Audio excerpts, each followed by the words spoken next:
Hello, bienvenue dans le podcast Entreprendre comme une queen. Si tu veux créer et développer une activité pérenne, abondante, qui sert tes clientes, ta vie et tes envies, sache que tu es au bon endroit. Je me présente, je suis Alima Pro. J'ai plus de 20 ans d'expérience en vente éthique. Mes spécialités sont le mindset et la relation à l'argent. Je permets aux entrepreneurs d'accéder à leur mode d'emploi pour créer un business sur mesure qui sert leur vie et leurs envies. Pour ce nouvel épisode intitulé Mon business, ma guérison, je vais te partager en toute vulnérabilité et en toute authenticité un bout de mon histoire. Aujourd'hui dans cet épisode, je vais vraiment t'expliquer comment j'en suis arrivée à créer un business sur mesure, un business qui me ressemble, et comment sur ce chemin, le travail de guérison m'a vraiment permis de m'aligner et de créer vraiment quelque chose qui me ressemble. Il y a plusieurs manières de créer un business. Moi, ma manière, ça a été de créer un business qui me ressemble. Ça a été de créer un business qui va bien au-delà des croyances et des blocages que j'avais.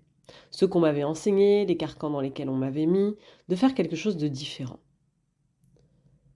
Quand j'ai débuté, il y a 4 ans, j'ai lancé mon entreprise. Je pratiquais de l'hypnose en cabinet et je faisais du coaching de vie. Et clairement, très très rapidement, je me suis mise à nouveau dans la même situation que quand j'étais salariée. C'est-à-dire, je me suis retrouvée débordée, fatiguée, épuisée. Et même si j'adorais ce que je faisais, clairement j'adorais ça, ça ne me convenait pas à 100%. Ça ne convenait pas à mes valeurs parce que j'adorais la liberté. Clairement, j'étais pas libre en étant dans un cabinet. J'adorais avoir du temps pour moi. Je suis multipassionnée, multipotentielle. Je me considère comme quelqu'un de hors norme et hypersensible. Donc j'ai besoin vraiment de temps pour moi, de me reposer, de me reconnecter à moi. Et clairement, les tarifs que je pratiquais à cette époque-là me demandaient d'avoir énormément de clientes pour vivre de mon activité.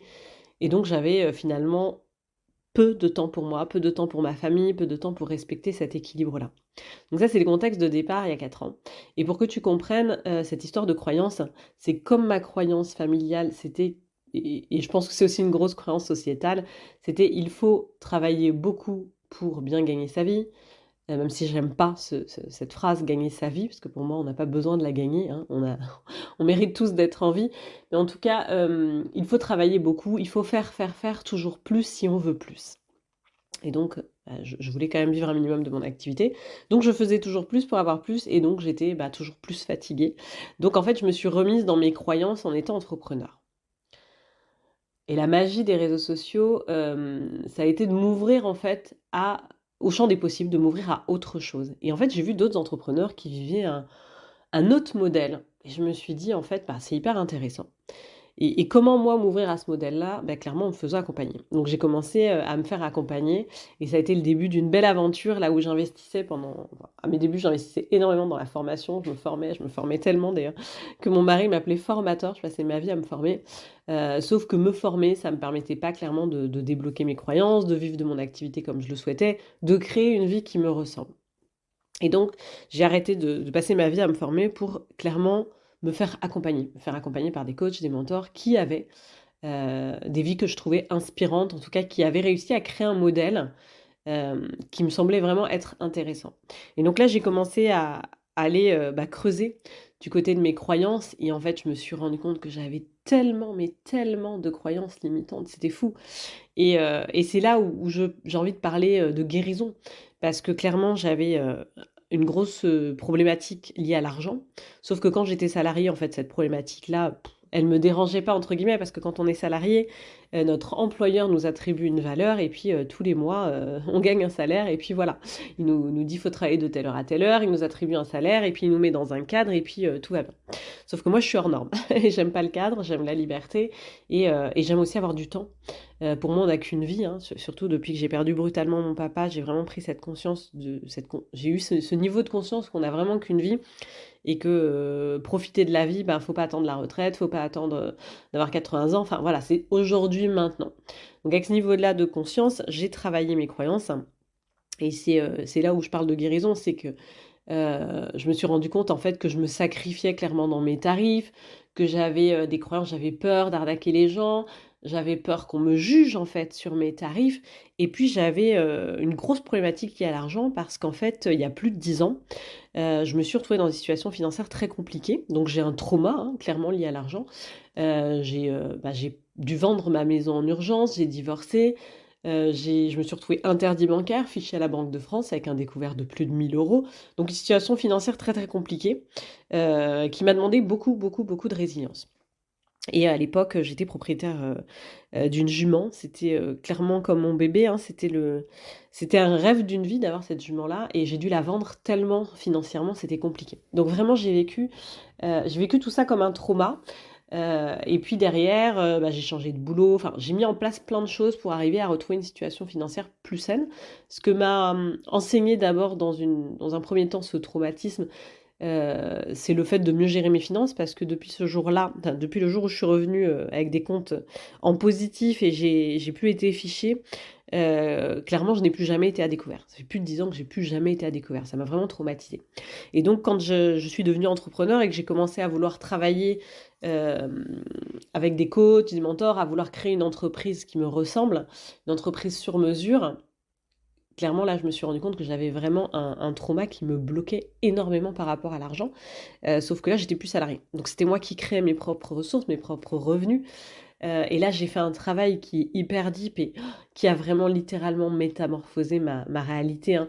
J'ai fait un travail qui a été très profond sur les croyances. Je les ai travaillées en programmation neurolinguistique. J'ai fait un travail de prise de conscience. J'ai travaillé en hypnose et le clou du spectacle, clairement, ça a été le somatique. Je suis allée travailler dans le corps parce qu'en fait, j'avais emmagasiné vraiment, des gros, gros blocages et j'avais besoin d'aller chercher la racine et la racine, c'était effectivement ce fameux jour, hein, où je me suis séparée de ma jument. Ça a été très, très violent et j'avais emmagasiné un blocage par rapport à ça qui faisait que, clairement, j'avais un gros plafond de verre sur l'argent et j'ai débloqué ce plafond de verre et je veux expliquer que quand même c'est en étapes, ça s'est passé en plusieurs fois. J'ai été accompagnée plusieurs fois en 4 ans et clairement de guérir, cette relation-là à l'argent m'a permis un truc de fou, ça m'a permis de recevoir des sommes incroyables, que je n'ai jamais pensé que je recevrais un jour dans ma vie, de me sentir à l'aise avec l'argent, de me sentir à l'aise, à en parler et donc l'argent c'est génial parce qu'en fait c'est l'oxygène de l'entreprise. Sans argent, je parle souvent de vente et je parle aussi d'argent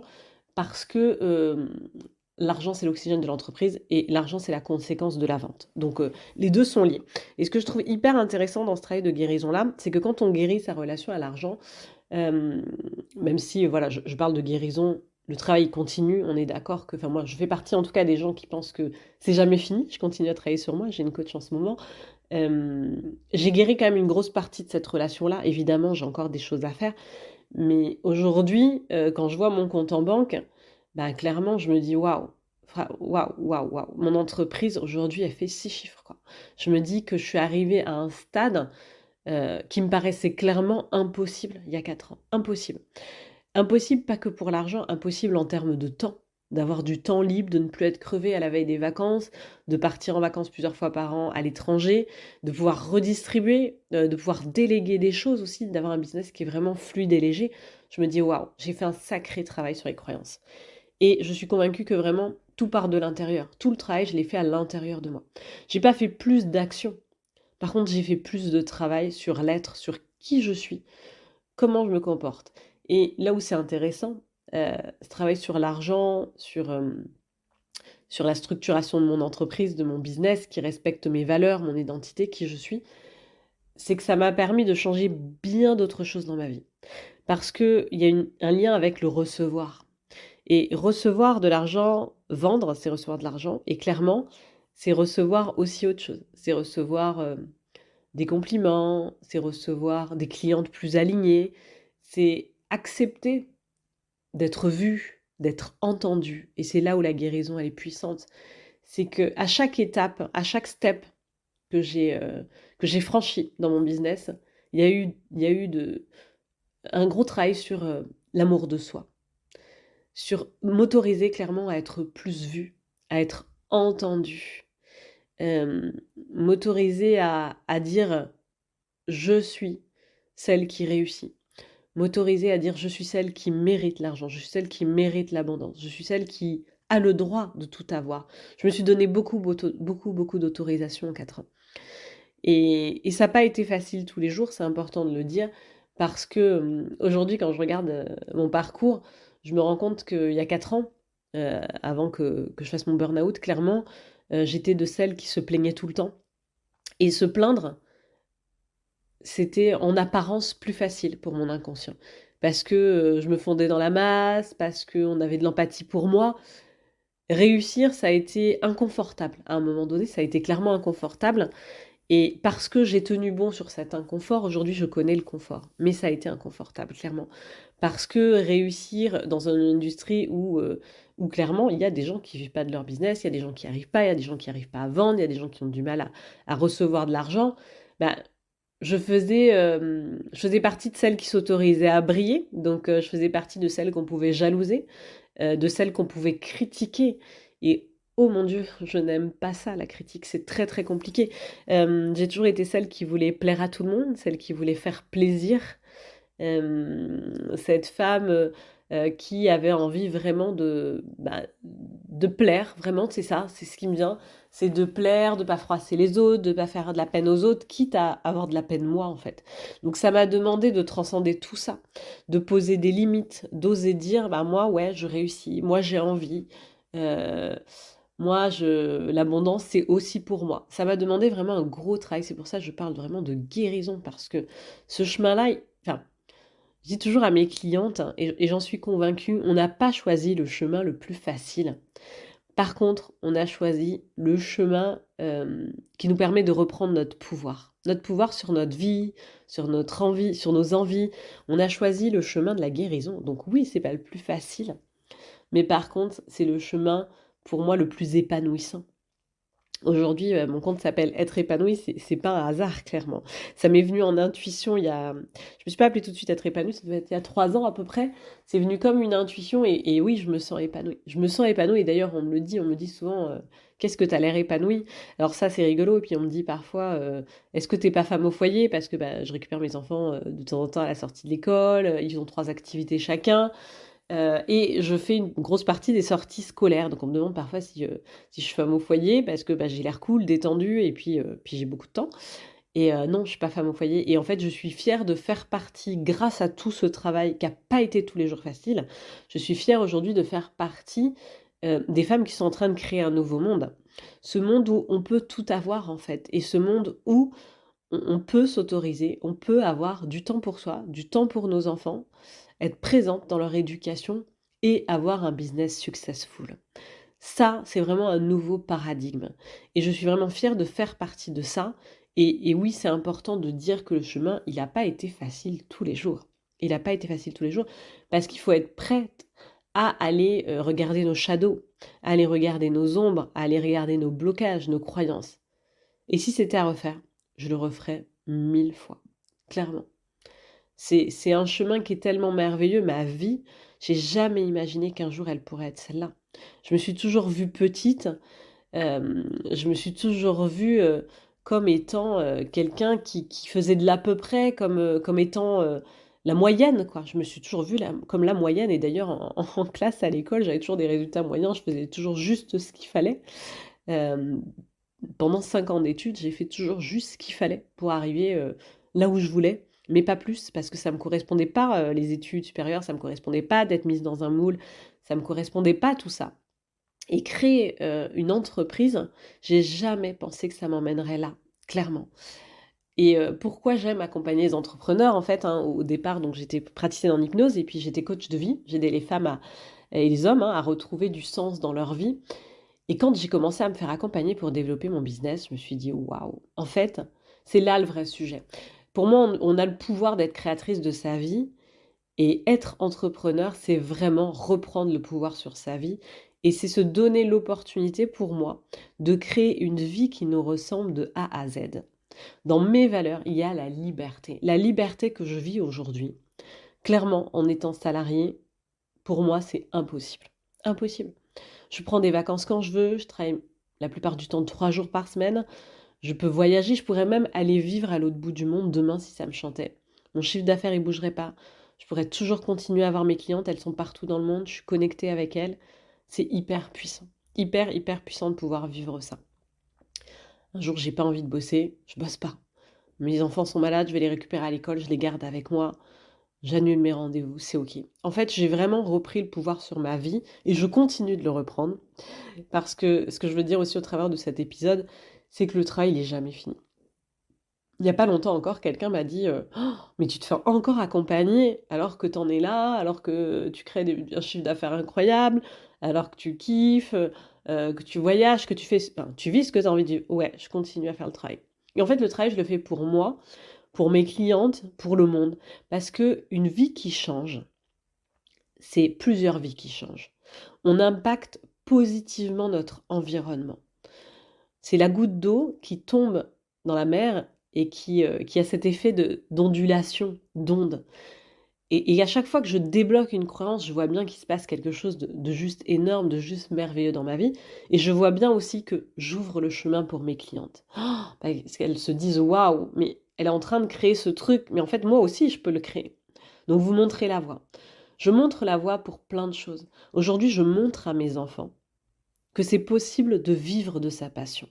Et rien que ça, c'est juste incroyable. Je montre à mes clientes, je montre aux femmes qui m'entourent, à mes amies, qu'elles n'ont plus besoin d'être dans le sacrifice au quotidien. Que c'est possible de vivre de sa passion. Et pourtant, c'est pas les croyances qu'on m'a inculquées. Et aujourd'hui, j'ai défié la logique. C'est possible de vivre sa passion. C'est possible d'avoir du temps pour soi. C'est possible d'explorer ses talents, ses potentiels. C'est possible d'être présente pour ses enfants. Je défie aussi la logique. Parce que déjà depuis 2 ans, mon mari travaille plus le mercredi. Et là, depuis septembre, il a réduit ses horaires. Il a réduit ses horaires parce qu'on peut se le permettre. Parce qu'aujourd'hui, mon salaire permet de faire en sorte qu'il baisse le sien, largement. Parce qu'aujourd'hui, je suis une femme qui aussi peut soutenir son couple, sa famille.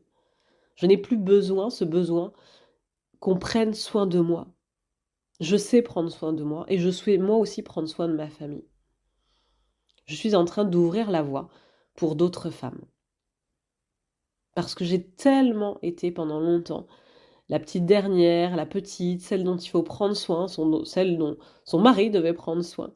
Il n'a jamais lui aussi cru qu'un jour, je serais celle qui contribue autant dans le foyer. Et rien que pour ça, je suis en gratitude. Je suis en gratitude et je veux vous dire ce qui est important dans ce travail-là, ce qui m'a vraiment, vraiment aidé dans ce travail de guérison, dans ce travail de créer un business et une vie sur mesure, ça a été la foi. Et puis la foi, ça se travaille. Je l'ai vraiment élevée cette foi-là. Et la foi, c'est pas quelque chose qu'il faut mettre à l'extérieur de nous. Pendant longtemps, j'ai eu la foi en l'univers, la foi en Dieu. La foi, elle était vraiment à l'extérieur de moi. Mais en fait, plus j'ai eu foi en moi, plus ma vie est devenue incroyable. Et la foi en moi, je l'ai eue à chaque fois que j'ai investi, à chaque fois que j'ai pris une coach. Ça a été inconfortable d'investir, clairement. Ça a été inconfortable de faire ce travail de guérison par moments. Ça a été inconfortable d'aller voir mes croyances limitantes. Ça a été inconfortable de me confronter aussi à des ruptures amicales, à avoir des gens qui me tournent le dos parce que mon modèle ne correspond tellement pas aux leurs que ça défie trop leur logique. Tout ça, ça a été inconfortable. Et ça fait partie du travail de la guérison, faut pas se mentir. Sauf que derrière l'inconfort, il y a le confort. Et un confort incroyable. Parce que clairement, il y a 4 ans, ma vie, elle était hyper inconfortable et je m'étais habituée à cet inconfort-là. Donc, je stagnais, je restais. J'ai attendu que la vie me bouscule, attendu malheureusement de perdre brutalement mon papa pour me réveiller et me dire que, en fait, c'est maintenant quoi. C'est maintenant que tout se joue. Voilà pour cet épisode. Je pourrais parler pendant des heures et des heures de ce travail de guérison. En tout cas, voilà, j'espère que ça vous aidera, c'est toujours mon objectif, à avoir des prises de conscience que vraiment tout est possible. Je pars de loin et encore, j'ai pas tout dit dans ce podcast, mais en tout cas, en gros, voilà, vous comprenez l'objet qui est de dire que, bah, effectivement, quand on s'autorise à faire le travail de guérison, quand on comprend que l'entrepreneuriat, c'est un voyage, c'est l'opportunité de créer vraiment quelque chose qui nous ressemble, eh bien, tout devient possible. Et si je l'ai fait, vous pouvez le faire. Clairement, Si je l'ai fait, vous pouvez le faire parce que honnêtement, aujourd'hui encore, parfois je me lève le matin en me disant: «Waouh, tu as créé ça, quoi. Toi, tu as créé ça. Tu as activé ton pouvoir, tu as manifesté quelque chose d'incroyable et c'est pas fini». Je sais que le chemin il continue et j'apprécie aujourd'hui le chemin. Je prends beaucoup, beaucoup de plaisir à transformer ma vie et à permettre à d'autres personnes de le faire parce qu'une vie qui change, c'est plein de vies qui changent. C'est une contribution qui est tellement immense et tellement belle, c'est une énergie qui circule. C'est, c'est incroyable de montrer ça aussi, au monde de demain, à nos enfants, à nos amis, à notre conjoint. Je trouve ça juste incroyable. Voilà pour mon épisode du jour. Je vous souhaite une très belle journée ou une très belle soirée si vous écoutez en soirée. N'hésitez pas à commenter, à partager, à vous abonner au compte Être épanoui et en tout cas, c'est toujours un plaisir pour moi de recevoir vos messages et d'échanger aussi sur ces épisodes. À très vite. Je tiens à te remercier pour ton écoute. N'hésite pas à t'abonner à mon compte Instagram Être épanoui où tu pourras retrouver plein d'astuces